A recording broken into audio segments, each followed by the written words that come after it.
Greetings, hello souls. As you may have read the description in the video already, we're going to be having a look at third-party gamepads, the original Sony PlayStation 1, which have a distinctive feature that are not found on the official Sony gamepads, such as this PS1 DualShock that we have here. Yeah, analogue controller. Okay, so the idea of this video is when the original PlayStation was launched in Japan in 1994 and in Europe during late 1995, the original gamepad that was supplied with it looked something like this. Nothing more than really a SNES controller, the start select, 4 face buttons, shoulder keys and directional pad. Only the PlayStation furtherized this with an extra set of shoulder keys here. So then, after facing rivalry with the Nintendo 64 controller and its single analog stick, Sony countered this by releasing the dual analog in 1997, revising it again in 1998's DualShock by adding twin vibration motors to simulate force feedback effects and things like that, without actually giving actual force feedback, if you know what I mean. Never mind if you don't. So we now have dual analog sticks. The only issue is that games had to be written to make use of these sticks. So earlier games couldn't use these. You would have to turn the sticks off and simply use the directional pad as you would with earlier controllers. And so with that being said, it was fine if you were going to buy more games after that, but earlier games, they don't support it, such as this stack that we have here. Support it. So that's going to include stuff like the original Crash Bandicoot and the original Resident Evil and the likes, or just strange games that couldn't actually be bothered to use even the steering wheel, such as I think there's Dual 2. No analog support whatsoever. However, it becomes a bit more interesting than just that. So we're going to fire up Doom, the PlayStation port of Doom, and we're going to see how these particular controllers with their mysterious fallback mode will compared to the official gamepads. Okay, so we're just going to launch the game, start that up.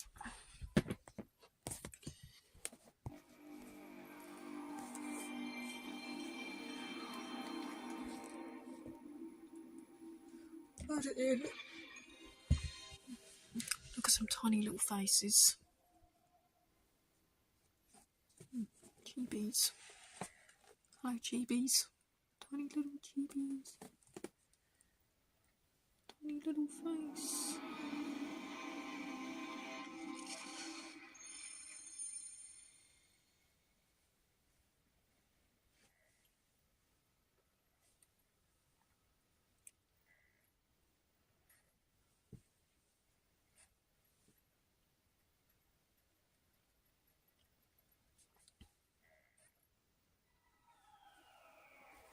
Okay, so as we begin the game, we can press the start button, a title screen.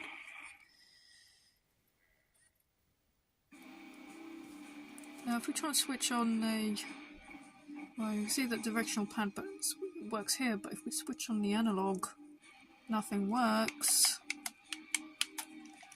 None of the buttons work at all, so we have to turn the analog features off. Okay, so that works as it does. Now, Doom is an early game. I believe it was almost a launch title, or it may have actually been a launch title for the US release of the console.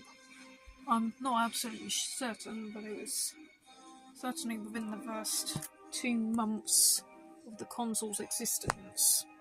So it doesn't quite work with DualShock. So now we're going to have a look at a number of controllers which are all third-party makes, not officially sanctioned by Sony.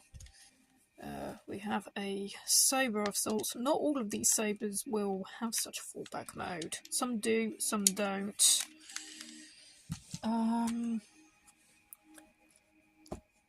tell you what, these no-name control pads have such a mode. these do. They have absolutely no name on them. Sometimes they've got no vibration motor inside them, so they feel really lightweight, and they're horribly tacky feeling. They kind of do the job. The grips on them, the game sticks, have no rubberization on the grips, they're just pure plastic, so it's nice to know they don't melt, but they're quite slippery to use.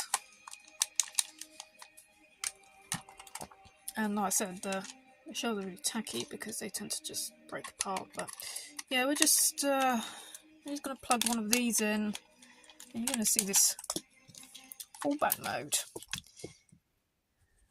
Okay, so I'm going to plug this in. Yeah, I should say that some of these fallback mode controllers, they're like, they seem to be a bit more designed with the PlayStation 2 in mind. But not all PlayStation 2 controllers have this fallback mode either. I certainly never noticed it on the official Sony PlayStation 2. Now, of course, we can switch the analogue mode on and it doesn't work, but if we leave it off, sticks do work.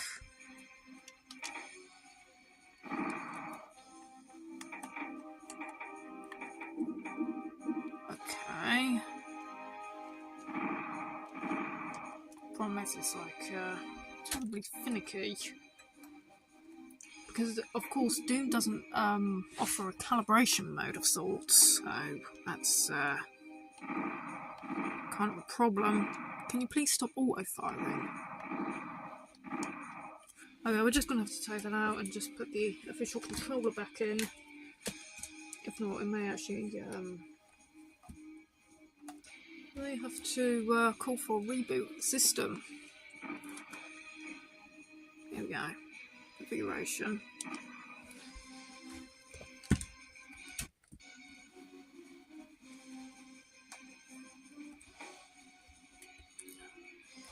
There we go. So here we can see that if we set the attack button, we can, if we go down, we can set it to X, up as triangle, this way square, this way circle. So, but rather than doing that, because of this fallback mode that's unique to these third-party controllers, we could try and configure Doom to use a more modern style of layout. Okay, so we could use R1 as attack.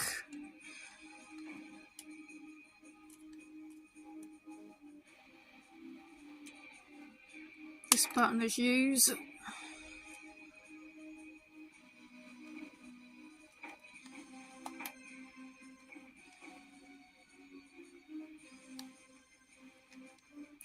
Use this as draft left, right.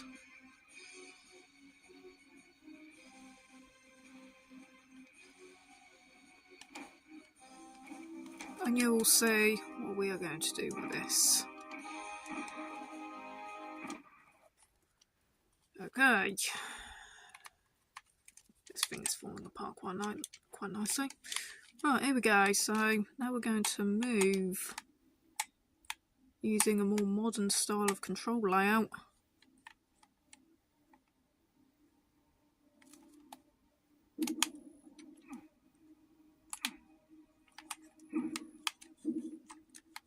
And it works. This is something that you just can't seem to do with the official Sony gamepads.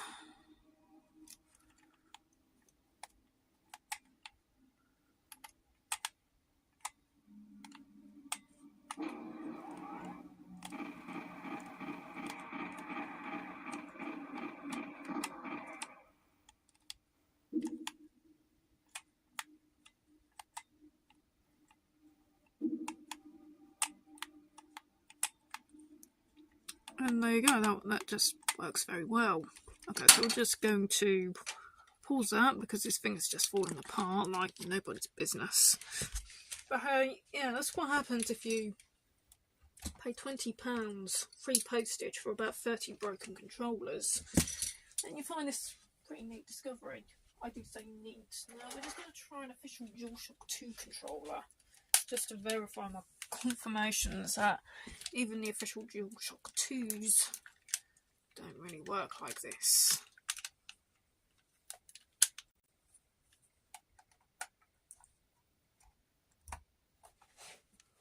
Okay, here we go. Official DualShock 2.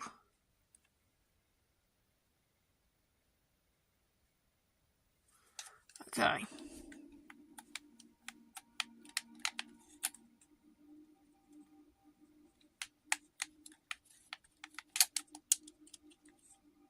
Nope.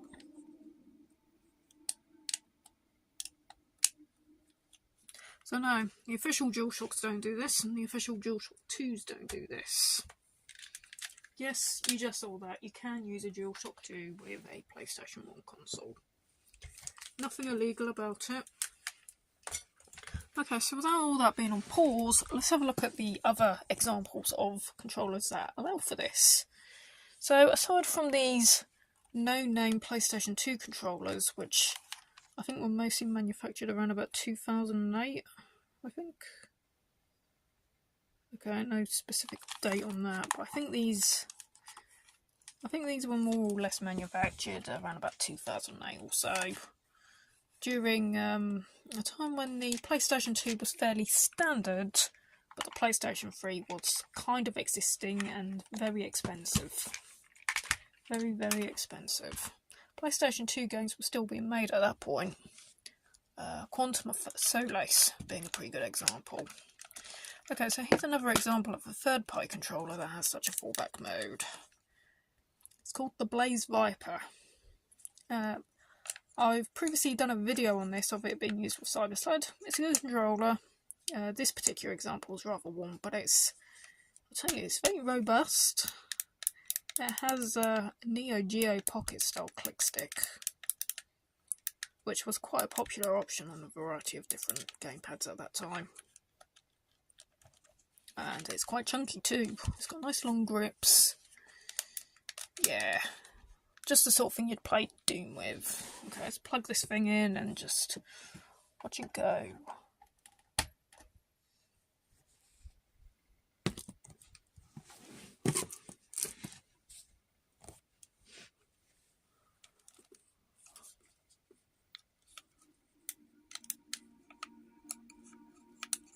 And again, it goes like this. You can go up and down. You can also switch weapons like this, which I think is honestly not a bad option at all.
Like I said, this one's kind of worn, so this stick here kind of spins and this one doesn't.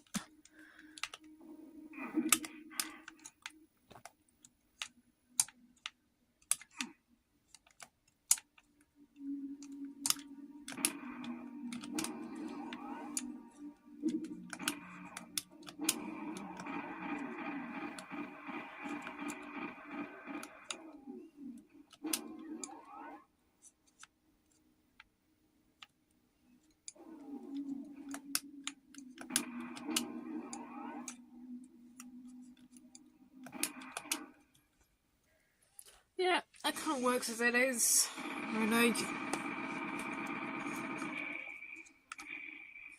Like I said, so down is X, this way is square, this way is circle, and up is triangle. So of course you would see it would work well for twin stick shooters, but of course the real analog mode doesn't work as analog. Okay, we also see it has a variety of turbo fire features. So, without much more being said on that, all these controllers work in the exact same way as the Blaze Viper and all those other third-party no-name controllers. So, other controllers that do allow for this is this one. We call it the 4Gamers SPC257. It claims to be a PlayStation 2 controller, so you should be able to use it with PlayStation 2 games such as Destroy All Humans 2, which don't work at all with the original DualShock. Now, one of the nice things about this is the directional pad, which looks exactly the same as the Sega Mega Drive, or the Model 2 Sega Saturn gamepad, otherwise known as the Japanese Sega Saturn pad. Right, so we have a nice directional pad like that. We've got the same strange key symbols as the Blaze Viper. Well, not exactly the same, but similar enough. And we have the shoulder keys and a variety of turbo functions. So we have the start button down there and select up there rather than horizontally. So that's a bit of a strange thing. So we've got analog here and we've got turbo mode. Again, I don't think any of these controllers will work with the dual flight stick. If you want dual flight stick compatibility for games like Galaxian 3, Descent, Starfire 3000, you're either going to need that big tabletop stick or the original dual analog that doesn't have the vibration motors. Yeah, those early dual analog games are really weird.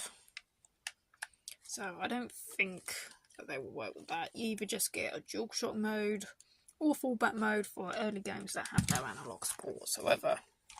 I think I've got two of these full gamer pads. I think they're exactly the same. And I've got broken cables.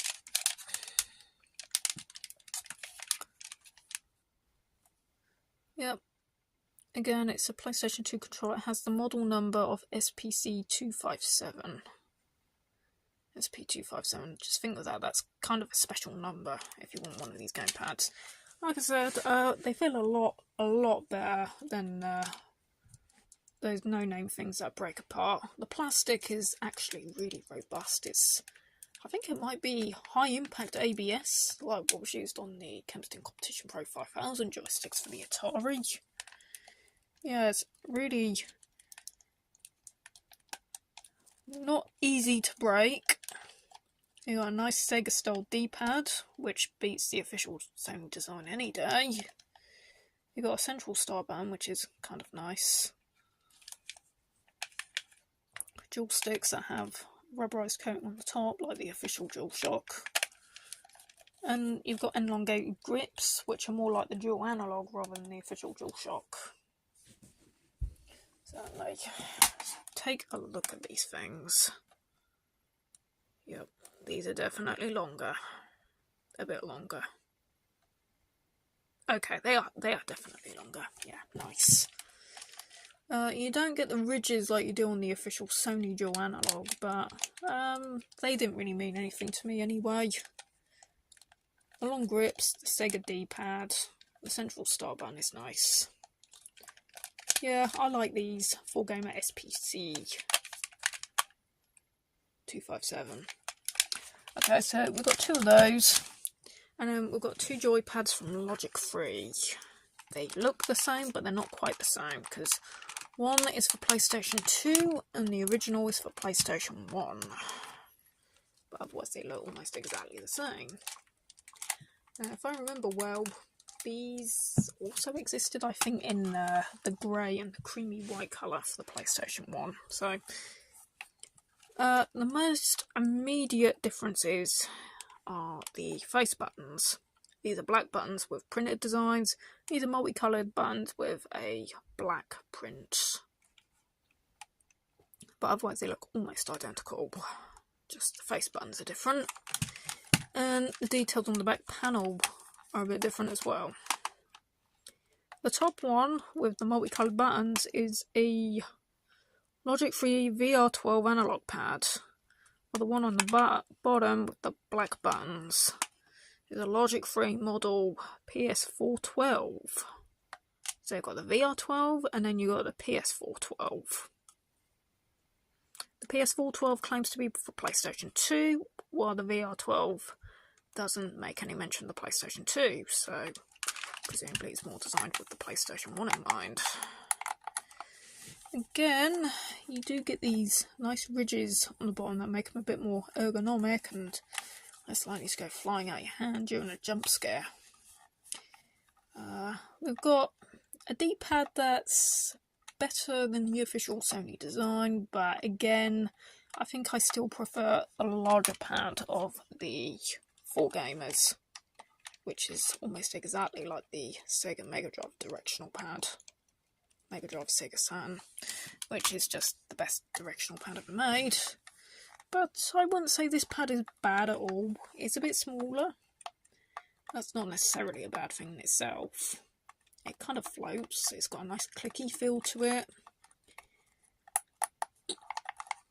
So here we have a variety of turbo fire functions.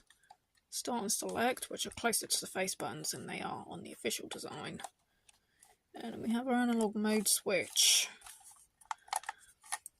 So aside from maybe having a PS2 DualShock 2 specific mode for like Destroy All Humans 2, I don't think there's any marked difference between these two control pads. Well, I guess the PlayStation 2, the PS412, has a shinier plastic on the bottom as opposed to the VR12, which is, well, I guess it's seen better days. Needs it clean, really. I'm sure I did clean it though. Okay, so let's just let's put in one of the 4Gamers and give that a run.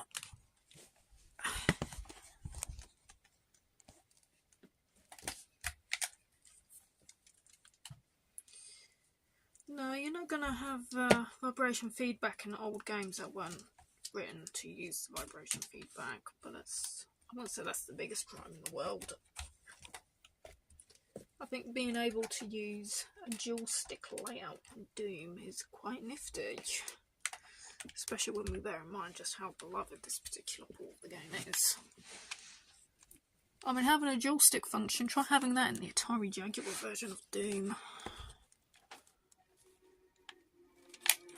Here we go. See, no analog.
Okay, so that's the 4Gamers, which overall, as just said, that's just a good D-pad.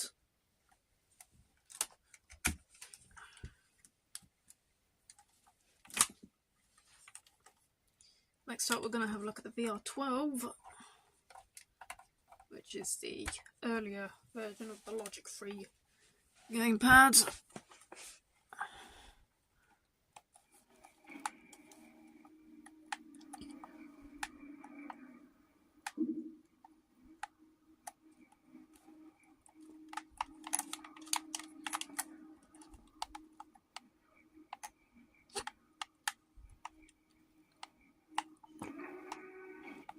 I'm not sure if the, was it the Barracuda?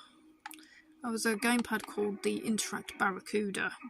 Now that controller may have had a similar fallback mode, as well as a few other modes. I think it also had a mode where the analogue sticks could actually simulate the Namco Negcon controller, Negicon controller. But yeah, there you go. PlayStation Doom on its native console with a modern style control layout.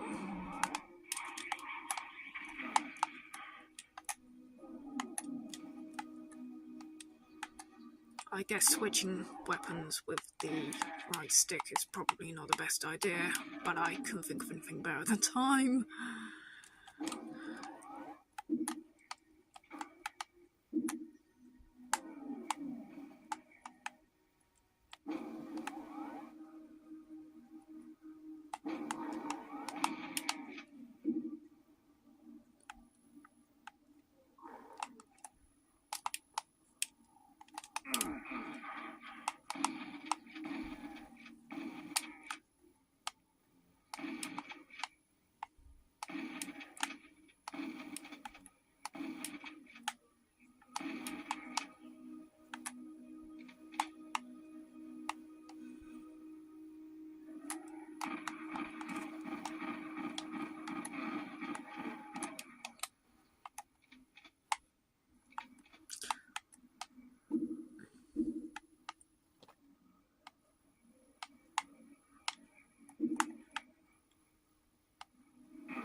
So that's the VR12, and of course, as I would expect, the PS4 12 from Logic 3 is going to behave in the exact same way.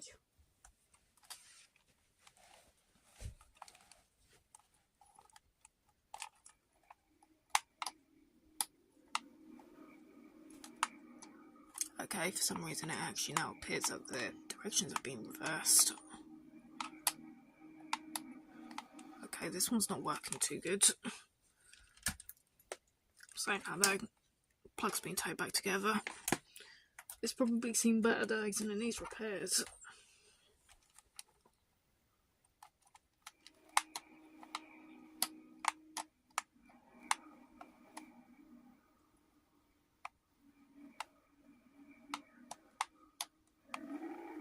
Every time I try and do a left turn, it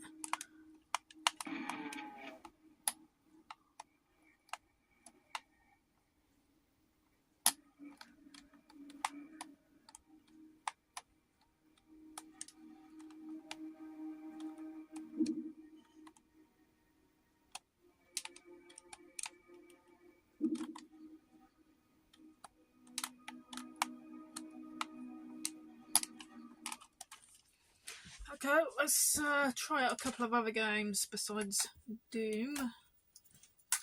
Right, I'm gonna just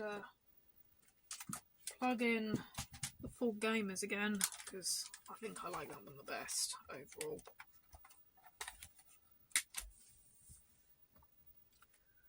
Okay, we could... Now why don't we try Bubsy 3D? Mainly because it's a game that's quite notorious for a variety of control issues. Though I think that has more to do with the fact that it was a really early example of 3D programming by a relatively small and independent programming team.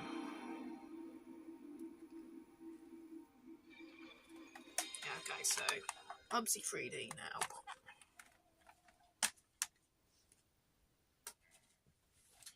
While that game is loading, we're gonna have a look at a few other third-party gamepads that I found that do not have a fallback mode. You got that. Okay, so we've got this Electronics Boutique.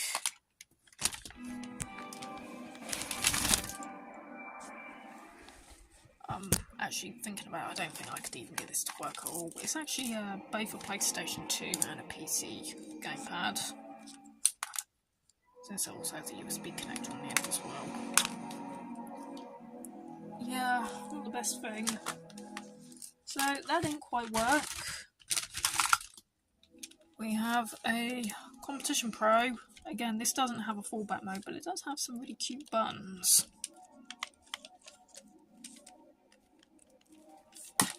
Anyway, that does not have a fallback mode. Then we've got this generic silver PlayStation 2 gamepad. That doesn't have a fallback mode either. So, the fact is, not all third-party controllers have a fallback mode. And I think most of these wireless controllers don't have them either.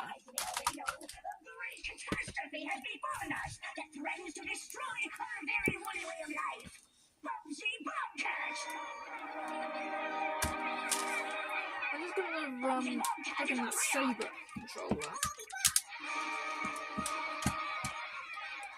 I'm going to just calm down and plug in. Here we go.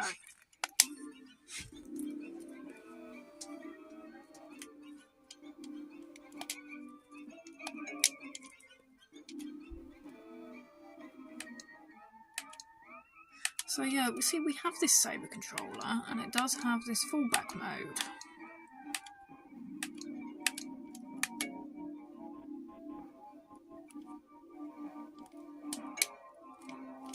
But there's a twist to this, because I found that not all Saber controllers have a fallback mode.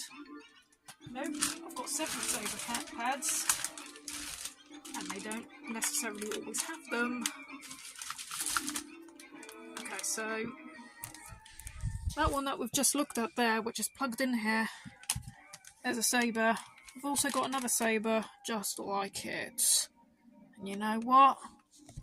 Doesn't have a fallback mode. They can always look the same, but they don't always have to be the same internally. Okay, so we're gonna plug in this other Saber gamepad, and we're gonna be in for a shock.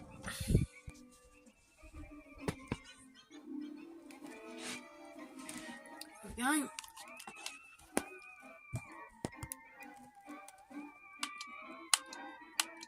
Oh, this one does work as well, does it? I'm sure I tried this the other day and it wasn't going to play ball. Oh, would you look at that? Well, maybe most of these Saber ones do have a fallback mode. Okay, it's another one to add to the list then. Another one to go on your shopping list. It's just called a Saber Argo 8216 DualShock controller for PS2. Has a registered date of 2006. And yeah, it's broken, of course. I did say that I binged out on a bag of broken controllers. Otherwise you wouldn't be watching this video. Okay, so here we have step look L2, step right R2. What's that wacky driver control mode? Here we go. Duck, turn left, back, turn right, forward. Go forward. Okay, we're just going to try this for a laugh. Driver. Now that's something I want to do. I want to try and do a long play of this game using entirely the driver configuration. That's going to be so much fun. Oh god, this X button is stuck. Oh my god, it's stuck. I need to just get this thing out of here. I'm going to put the other Saber in there. It at least has an okay X button. Jumps are horrible to time otherwise, if you don't have that tactile feedback of a clicking X button. Okay.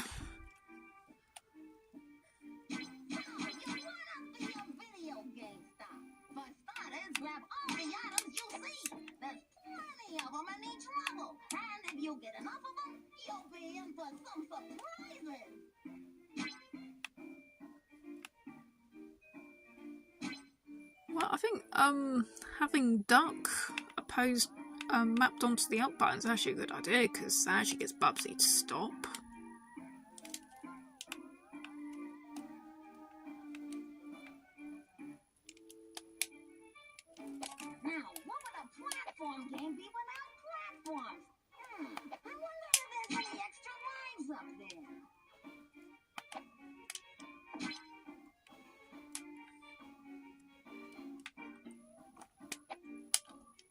know, I've never actually gotten a platform video game character to run in a straight line.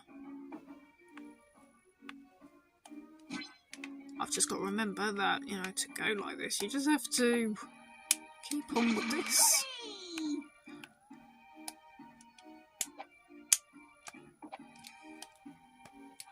Oh well.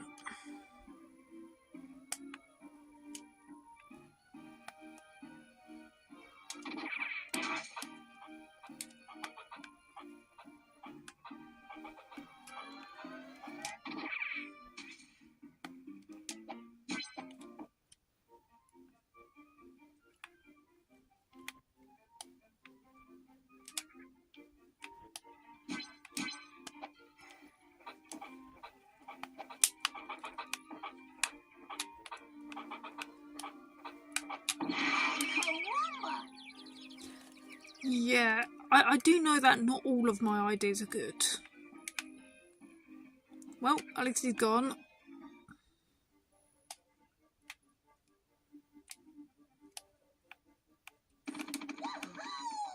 Now, if you lose a Bubsy, you'll start over here instead of at the beginning of the level. Ain't my friend.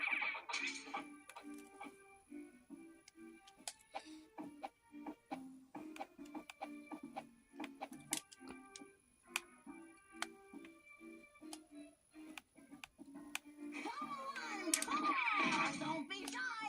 Step right up and win valuable prizes. Shoot the woolly with the atom.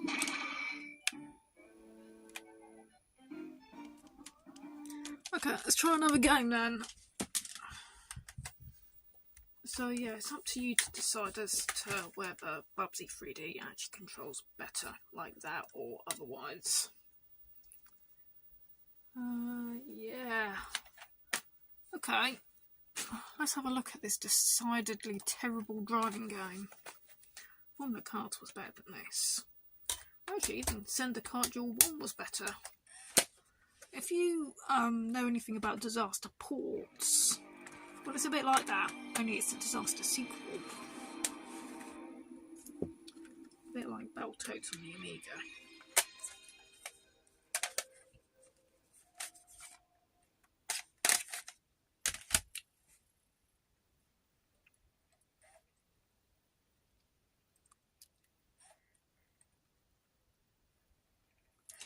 My problem with Kart Duel 2 is that it does not work with any analog controller whatsoever.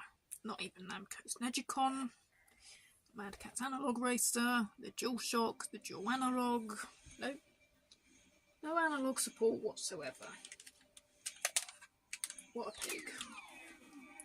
I mean, for a racing game, I mean, even the original Bridge Racer supported analog controls. And that was the first ever PlayStation game ever released. So, yeah. Okay, so let's give it a go with this fallback mode on the 4Gamers SPC 257.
Why can't I change the view to the shoulder keys? Oh yeah, because this game is absolutely crap. That's why. To release this posthumously 4 years after the absolutely horrendous fate of Arden Sender is a bloody disgrace to his posthumous legacy. I love racing games, but this is a pathetic excuse for a racing game. Especially for his host system, even more so.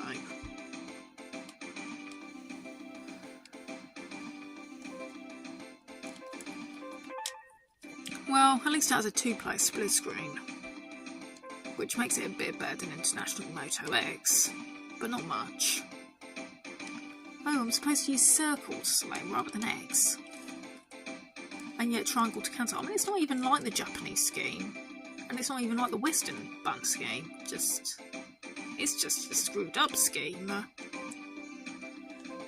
It's stock C. Stock C. What's that supposed to mean? I should be doing a review of this sheep.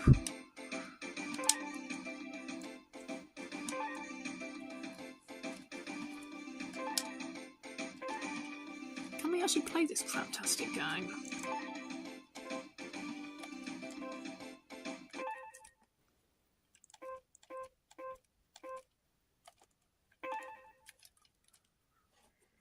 I don't know what music we're playing. 3, 2, 1, go!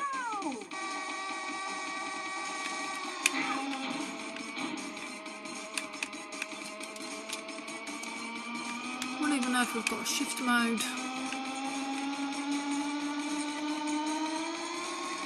Well, the frame rate's fairly fluid.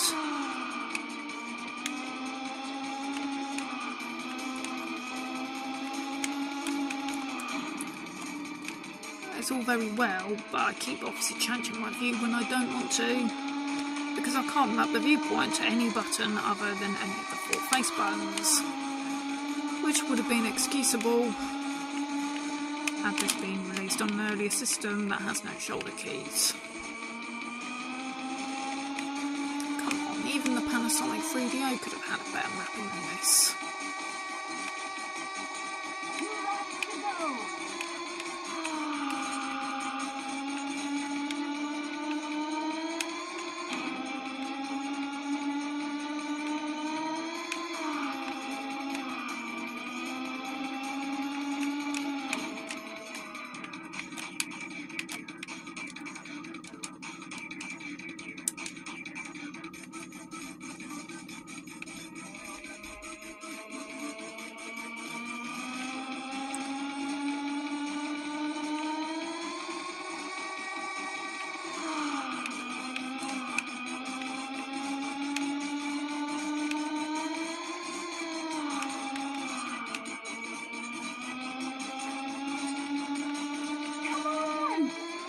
Come on, game! Play well! Final lap.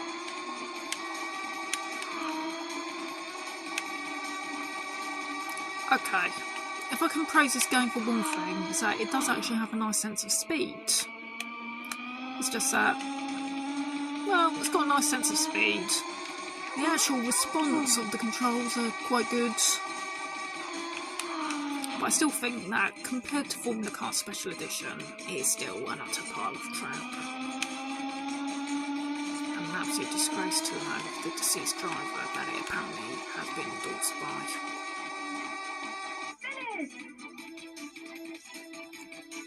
Oh man. Okay.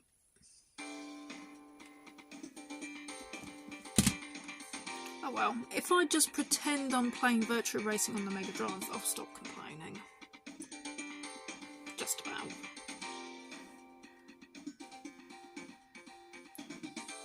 Okay, what other games do we have? I've got Perfect Weapon, if you like more crap. Actually, Cyber Sled's a good one.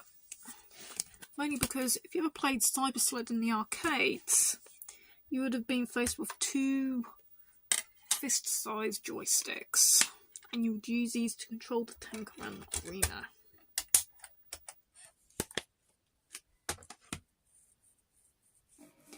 very fun to do so. You may have seen a recent video that I did where I played the whole game using the Blaze Viper. You probably did see that. Yeah, but in case you haven't, let's have a quick run with it. I like Cyber Sled, it's quite a fun game to play. Saying though, Namco are rarely the ones to do much wrong, at least during the original PlayStation era.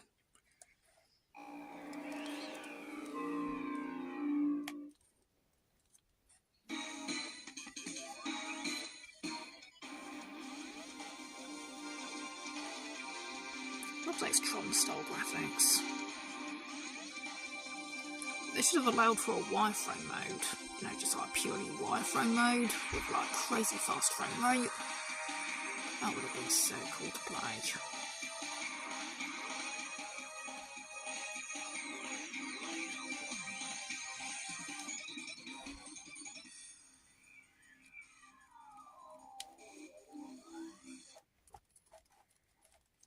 Cyber Sled.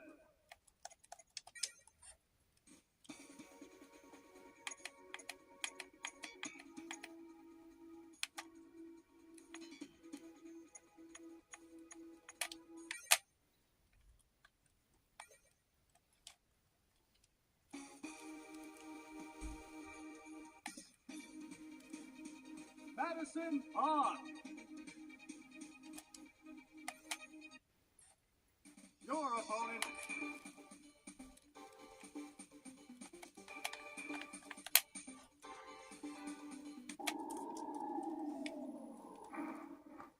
Ready? Go! Okay, so if we strafe this way, we push both sticks this way to strafe, and that way again. We go up this way to turn, and it feels just like the arcade version. And we use our shoulder triggers to fire.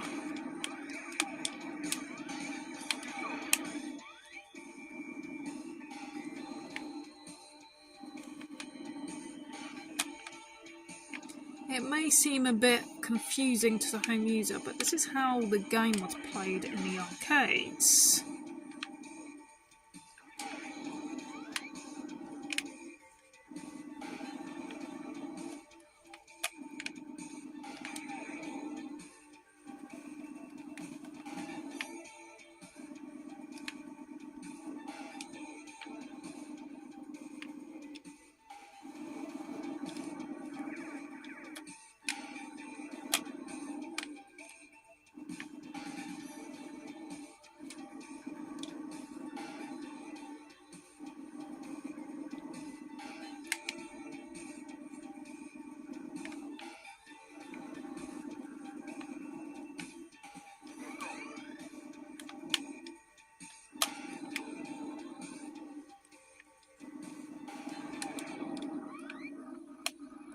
And there you go. Arcade style controls in the home ball. Not bad. Only you had to wait about 2 or 3 years before these fallback controllers actually arrived. By then, Cyber Sled was kind of an old game. So yeah, there's a few ideas on what you can do with these crazy controllers. Right, I think now we're just going to wrap things up with a bit of Xevious 3DG+. Well, I do think that shoot 'em ups are best played with a tabletop joystick. There's nothing here to stop me from saying that using an analog stick for these type of games would bring on less thumb fatigue than pressing on a directional pad, which I think a directional pad is more stressing on the thumb than what an analog stick is, even if it is perhaps a bit more precise.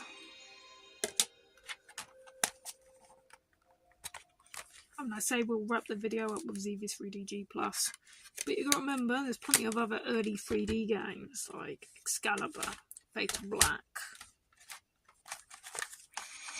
which don't support the analog DualShock, but will work with the sticks in these fallback mode controllers. Okay.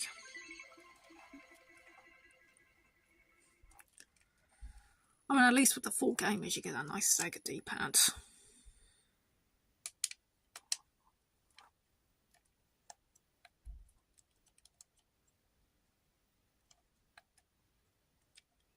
Zapper blaster. Okay. Shoulder keys as well, yeah.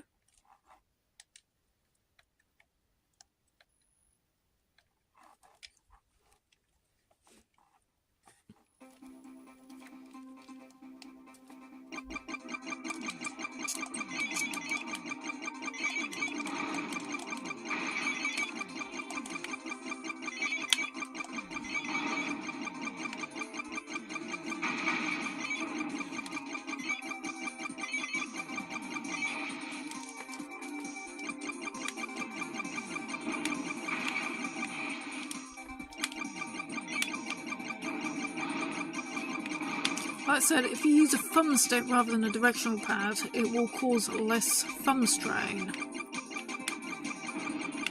and therefore perhaps a longer gameplay endurance.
And that's all for now, folks.